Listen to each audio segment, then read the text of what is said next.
بسم اللہ الرحمن الرحیم۔ السلام علیکم ورحمۃ اللہ وبرکاتہ۔ فیصلہ ہمارے ہاتھ میں ہے۔ سقراط نے جب زہر کا پیالہ پیا تو ایتھنز کے حکمرانوں نے سکھ کا سانس لیا کہ ان کے نوجوانوں کو گمراہ کرنے والا جہنم رسید ہوا۔ یونان کی اشرافیہ جیت گئی، سقراط کی دانش ہار گئی۔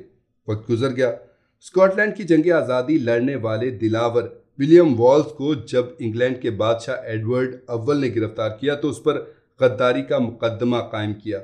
اسے برہنہ کر کے گھوڑوں کے سموں کے ساتھ باندھ کر لندن کی گلیوں میں گھسیٹا گیا اور پھر ناقابل بیان تشدد کے بعد اسے پھانسی دے کر لاش کے ٹکڑے ٹکڑے کر دیے گئے۔ اس وقت کا بادشاہ جیت گیا، ولیم والز ہار گیا۔ وقت گزر گیا۔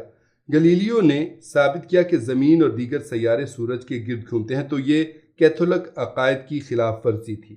چرچ نے گلیلیو پر کفر کا فتویٰ لگایا اور اسے غیر معینہ مدت تک کے لیے قید کی سزا سنا دی۔ یہ سزا 1633 میں سنائی گئی۔ گلیلیو اپنے گھر میں ہی قید رہا اور 1642 میں وہیں اس کی وفات ہوئی۔ پادری جیت گئے، سائنس ہار گئی۔ وقت گزر گیا۔ جیوروڈانو برونو پر بھی چرچ کے عقائد سے انحراف کرنے کا مقدمہ بنایا گیا۔ برونو نے اپنے دفاع میں کہا کہ اس کی تحقیق عیسائیت کے عقیدہ خدا اور اس کی تخلیق سے متصادم نہیں، مگر اس کی بات نہیں سنی گئی اور اسے اپنے نظریات سے مکمل طور پر تائب ہونے کے لیے کہا گیا۔ برونو نے انکار کر دیا۔ پوپ نے برونو کو کافر قرار دے دیا۔ 8 فروری 1600 کو جب اسے فیصلہ پڑھ کر سنایا گیا تو برونو نے تاریخی جملہ کہا، میں یہ فیصلہ سنتے ہوئے اتنا خوفزدہ نہیں ہوں جتنا تم یہ فیصلہ سناتے ہوئے خوفزدہ ہو۔ برونو کی زبان کاٹ دی گئی اور اسے زندہ جلا دیا گیا۔ پوپ جیت گیا، برونو ہار گیا۔ وقت گزر گیا۔ حجاج بن یوسف جب خانہ کعبہ پر آگ کے گولے پھینک رہا تھا تو اس وقت ابن زبیر رضی اللہ تعالی عنہ نے جمع مردی کی تاریخ رقم کی۔ انہیں مسلسل ہتھیار پھینکنے کے پیغامات موصول ہوئے، مگر آپ رضی اللہ تعالی عنہ نے انکار کر دیا۔ اپنی والدہ حضرت اسماء رضی اللہ عنہا سے مشورہ کیا۔ انہوں نے کہا کہ اہل حق اس بات کی فکر نہیں کیا کرتے کہ ان کے پاس کتنے مددگار اور ساتھی ہیں، جاؤ تنہا لڑو اور اطاعت کا تصور بھی ذہن میں نہ لانا۔ حضرت ابن زبیر رضی اللہ تعالی عنہ نے سفاک حجاج بن یوسف کا مقابلہ کیا اور شہادت نوش فرمائی۔ حجاج نے آپ رضی اللہ تعالی عنہ کا سر کاٹ کر خلیفہ عبد المالک کو بھجوا دیا اور لاش لٹکا دی۔ خود حضرت اسماء کے پاس پہنچا اور کہا کہ تم نے بیٹے کا انجام دیکھ لیا؟ آپ رضی اللہ تعالی عنہ نے جواب دیا، ہاں، تو نے اس کی دنیا خراب کر دی اور اس نے تیری عقبہ بگاڑ دی۔ حجاج جیت گیا، ابن زبیر ہار گئے۔ وقت گزر گیا۔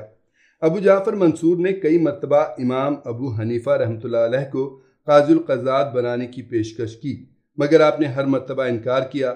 ایک موقع پر دونوں کے درمیان تلخی اس قدر بڑھ گئی کہ منصور کھلم کھلا ظلم کرنے پر اتر آیا۔ اس نے انہیں بغداد میں دیواریں بنانے کے کام کی نگرانی اور اینٹیں گننے پر مامور کر دیا۔ مقصد ان کی حد تک کرنا تھا۔ بعد ازاں منصور نے امام ابو حنیفہ کو کوڑے مارے اور اذیت ناک قید میں رکھا۔ بالآخر قید میں ہی انہیں زہر دے کر شہید کر دیا گیا۔ سجدے کی حالت میں آپ کا انتقال ہوا۔ نماز جنازہ میں مجمع کا حال یہ تھا کہ 50,000 لوگ اموڈ آئے۔ 6 مرتبہ نماز جنازہ پڑھی گئی۔ منصور جیت گیا، امام ابو حنیفہ ہار گئے۔ وقت گزر گیا۔ تاریخ میں ہار جیت کا فیصلہ طاقت کی بنیاد پر نہیں ہوتا۔ یونان کی اشرافیہ سقراط سے زیادہ طاقتور تھی، مگر تاریخ نے ثابت کیا کہ سقراط کا سچ زیادہ طاقتور تھا۔ ولیم والز کی دردناک موت کے بعد اس کا نام لیوا بھی نہیں ہونا چاہیے تھا، مگر آج ایبرڈین سے لے کر ایڈنبرا تک ولیم والز کے مجسمے اور یادگاریں ہیں۔ تاریخ میں ولیم والز امر ہو چکا ہے۔ گلیلیو پر کفر کے فتوے لگانے والے چرچ اپنے تمام فتوے واپس لے چکے ہیں۔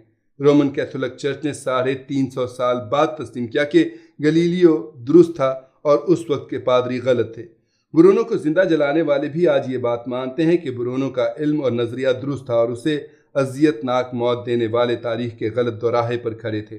تاریخ میں حجاج بن یوسف کو آج ایک ظالم اور جابر حکمران کے طور پر یاد کیا جاتا ہے، جس کی گردن پر ہزاروں بے گناہ مسلمانوں کا خون ہے، جبکہ حضرت عبداللہ ابن زبیر رضی اللہ تعالی عنہ شجاعت اور دلیری کا استعارہ ہیں۔ حجاج کو شکست ہو چکی ہے، ابن زبیر فاتح ہیں۔